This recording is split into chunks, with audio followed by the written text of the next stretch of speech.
On n'a pas encore inventé la radio avec Odorama, mais bon, on l'aurait pu utiliser à plein aujourd'hui, puisque c'est le fromage de Herve qui occupera toutes nos pensées jusqu'à 10h30, et pour vous, chers amis, probablement au-delà, si ce n'est pas déjà le cas.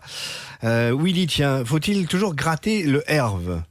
Ça dépend de l'âge qu'il a. Non, honnêtement, moi, ça ne me dérange pas. Par contre, le fromage de Herve fait partie, si vous êtes sensible, des fromages duquel on peut carrément enlever la peau, si vous le souhaitez. Enfin, enlever la croûte, si vous le souhaitez. Il n'y a pas de peau, c'est une croûte.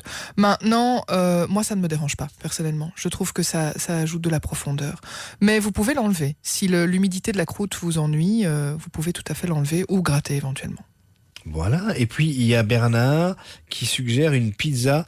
Donc il enlève la mozzarella et il met du Herve à la place, dans le fromage dessus. Vous pouvez, et c'est une bonne idée, mais le Herve et la pizza sur le Herve est une très bonne idée, parce que ça nous permet de revoir un peu nos classiques. Mais vous pouvez aller plus loin, c'est-à-dire que sur le Herve, on oublie la sauce tomate, qui n'est pas forcément le meilleur mariage avec le Herve, qui n'est pas mauvais en soi, mais enfin c'est pas forcément ce qui lui convient le mieux.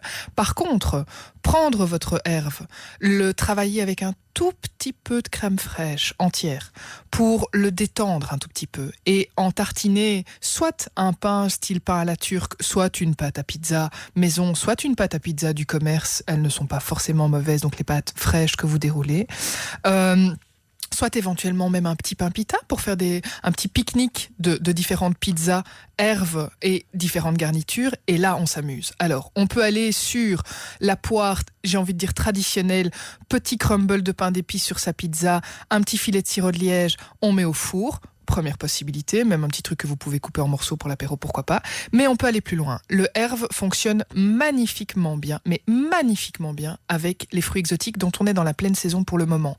La mangue en tête. Vous faites un très très léger carpaccio, donc vous coupez mandoline votre mangue, une mangue qui est à maturité, qui est belle, qui est fondante, et vous faites un éventail de Herve, mangue sur votre pizza, mais vous avez besoin de mettre le Herve en deux textures. Donc votre Herve simplement détendu avec la crème pour faire votre fond pizza, et ensuite le Herve en tranches très fines, se chevauchant avec les tranches de mangue.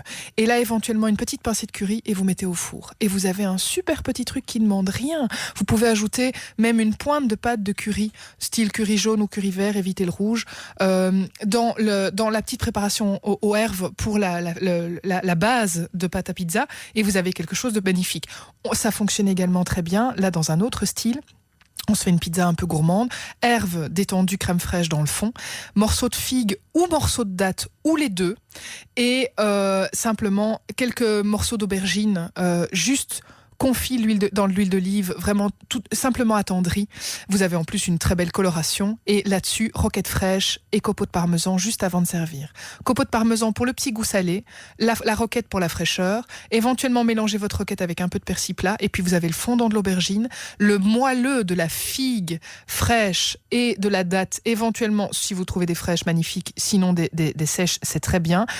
Faites attention alors à ce moment-là de les mettre dans votre garniture de Herve pour qu'elles ne s'assèchent pas en cuisson. Et vous avez quelque chose, une pizza qui change complètement et qui vous permet de renouveler l'idée pizza. On n'est plus dans une pizza, on est simplement dans une... Esprit quiche un peu, enfin... Non, parce qu'on n'est pas dans de l'œuf et on n'est pas dans quelque chose qui est fermé au niveau garniture, enfin qui est crémeux et figé. On est vraiment dans j'ai envie de dire, dans une tarte ouverte. Voilà, une tarte ouverte qui vous permet d'aller vers différentes choses. Maintenant, le Herve en saveur traditionnelle, champignons des bois, on est en plein là-dedans.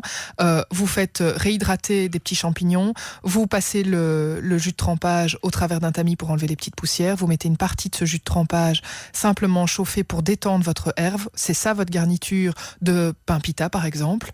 Donc la pita n'est pas ouverte, elle reste comme une pâte à pizza. Et ensuite, vous faites simplement sauter ces petits champignons avec quelques quelques champignons frais pour avoir de la texture, que vous mettez simplement sur votre fromage, hop au four quelques minutes, le temps que le herve fonde vraiment bien, prenne la saveur du jus de trempage des champignons et que le pain pita croustille, et vous avez un truc, 5 minutes montre en main, ça vous prend rien. La réhydratation des champignons, elle est 10 minutes dans un peu d'eau tiède, ça vous prend rien. Vous avez en 15 minutes un truc qui est fait, clé sur porte, et vous avez vraiment quelque chose de magnifique et qui change. Une recette express. À 9h26, on reste dans le belge, tiens.